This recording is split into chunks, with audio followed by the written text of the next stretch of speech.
What is up, YouTube? It's your boy ChasmRift here, and today we got ourselves a video, and it is a guide for EV training. So, what is EVs? They stand for effort values. They're similar to IVs in the sense that it increases Pokemon stats. Unlike IVs, however, effort values, to not mistaken both, can be obtained in many external ways. There are three methods we will talk about in this video, but before that, anyone who's still confused about them, every Pokemon can obtain effort values. They can obtain a total of 508 to 510, don't ask about that. The maximum range a single stat can obtain, however, is 252. So prepare yourself for some math. If a Pokemon has a beneficial stat nature, and you invest it to their beneficial stat, for example, an adamant Pokemon invested in attack, they can receive up to 35 extra points for that stat.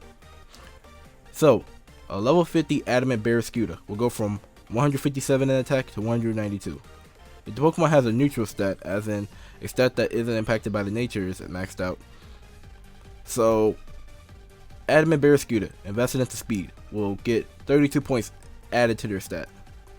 And for whatever reason, if you max out a hindering nature, aka a stat that is negatively impacted by the nature, so special attack on a Barraskewda for some godforsaken reason, you will only receive 28 points to that stat if maxed out. So obviously, these are examples at their most extreme.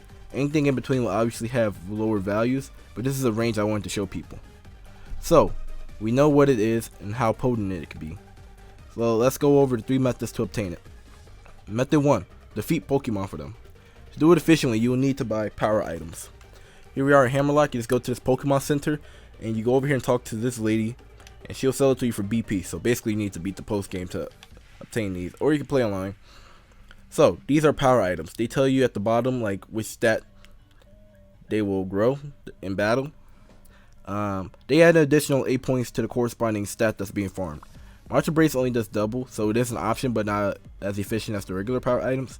So if you give a Pokemon a power item and farm, let's say Squovit, you'll receive only 9 EVs from that battle instead of just 1. If you have Pokerus, you'll receive 18 because Pokerus doubles your effort values gained. Also, Pokerus is a disease that is beneficial to Pokemon. If you have Pokemon with the Pokerus tag, take them into your party with other Pokemon. Just do random encounters and run away, and eventually it'll pass to the other Pokemon. Be careful though, because once a Pokemon has the visible word of Pokerus show up, it means they can pass it around. But it can only be done for 24 hours of the Pokemon being out. So, for every second that Pokemon is outside of the PC in your party, a second is used up from their 24-hour timer of passing it around. They will still keep the Pokerus, but it won't be contagious once the 7 letters turn into the smiley face. Before anyone asks, I don't have any Pokerus mons in this game, and with home not being out, many don't. Your best bet is to search social media for someone who has one and is willing to trade them. Anyway, back to the guide. This is a tedious option due to there being no encounter method. In Gen 6 there was horde battling, in Gen 7 there's SOS calls. None of those are in the game, so the farming rate is back to being normal. Instead of telling you to battle early route Pokemon for EVs, I assume everybody who's watching this has done max raid battles. Just use your candies to boost a Pokemon to a high level and farm evolved Pokemon. The Pokemon I compiled are Pokemon that give 2 EVs for their stat, meaning this will cut the farming in half. I did this list in like 5 minutes, so if you find any Pokemon that may be easier to encounter over the ones I put on the list, then by all means battle them. So, with Pokerus, you will only have to beat the same Pokemon above 13 times to max a stat. Without Pokerus, it will take 26 battles.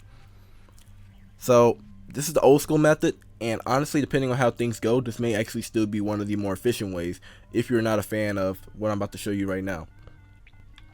So, we're going to move on to the next method. And the next method is the one I use currently right now, but I may swap it out depending on how things go. So we're going to go over here and we're going to fly to Winden. Once we land in the city of Winden, there's going to be a particular Pokemon Center that we're going to go to. It's going to be this one. You can go to the lady that we is also near at Hammerlock, but she charges BP, so depending on which currency you think is the best, will determine which one you'll talk to. Regardless, you'll talk to this guy, and he will sell you vitamins. The changes they made to vitamins within this generation is that, well, for one, they give out 10 EVs for the particular stat that they represent. For example, HP up represents HP. The changes though, however, is they increase the amount of vitamins you give to Pokemon. Now you can give them up to 26 to a Pokemon to max out a stat. So for 10,000 Poké Dollars, if you bought 26 of these hypothetically, and you give it to your Pokemon, you can max out their stat that way. And because there's 2 EVs after 250, so you kind of have to waste another vitamin if you don't want to go out into the wild to just battle for the last 2 EVs. This is a method right here, and it is very viable if you have a ton of money to blow. If you do not, there are different methods. So method 1 will be to just use your watts, buy a bunch of luxury balls, and just farm your money through that. The second method, and I'll show you right here, is to actually go to your mystery gift and pick yourself up a Meowth. Alright, once you get yourself a Meowth, as you can see right here, my Meowth is level 100. And this is Gigamax Meowth. Once you get to level 100, take it to the Battle League HQ and compete in the tournament. Have this Meowth holding the amulet coin use this G-Max special move 3 times in that battle, and you're guaranteed 100,000 Poké Dollars, as well as the prize money for beating the trainer. And that's for each battle. So you battle about 3 or 4 people if I'm correct, and boom, you should be at around $500,000 just off of that alone. The third method is Pokejobs. All you must do for Pokejobs is to take your Pokemon to a seminar and lead a Pokemon for a full day to get the max amount of value out of it. Of course, you can find the Pokejobs here at the Pokemon PC, but we're going to show it off right here. So, come over here, check your Pokejobs, and what you want to do is, you want to leave a Pokemon in one of these seminars. So I left the Pokemon here in the attack seminar, and that is my Scraggy. But for this example, we'll just show me leaving off. We'll go over here and we'll check out one of my new Pokemons. We'll show me leaving off this Codney right here. Alright, so you're leaving it to the seminar, and they're going to ask you how much time you want to put in there. Ideally, you want to put the whole day. The whole day will equal 24 hours. Half day is 12 hours, very long. You get the point. The time you put in there will determine how many EVs you'll get. If you put them in there for the whole day, you will receive, if it's just the Pokemon by themselves, you'll receive 96 EVs for the seminar. If they have Poké Rush, you'll receive 196. If you give them a power item, you'll receive 252 instead. So I just left the Cottonee in there. Didn't have a power item because I have not bought any yet, but that's irrelevant for this. Now, you may be thinking to yourself, I don't want to leave my Pokemon in here for 12 days just to have a team fully EV this method. Well, fear not, as we have the solution here. So all you must do is go and find a raid den. You can either create your own, or you can just go to one that's already made.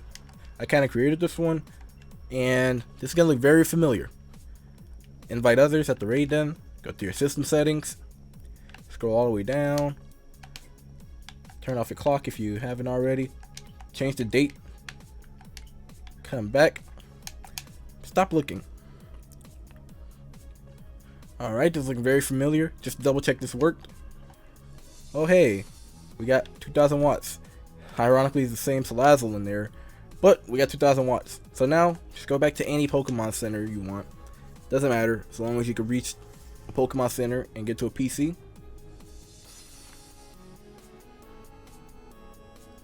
Go inside. And we're going to check the jobs. Alright. Let's check our Codney that we left for the special attack seminar. Yay! So Codney is back. The special attack seminar is over. And it gained 96. Like I said, if I gave it a power item, it would max out.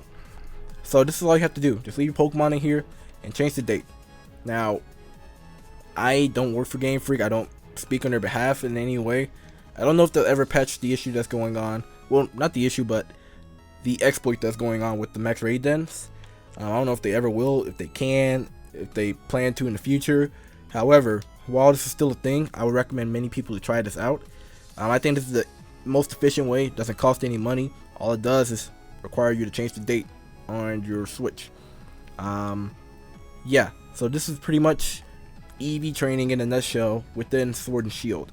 I want to thank you guys for watching this video.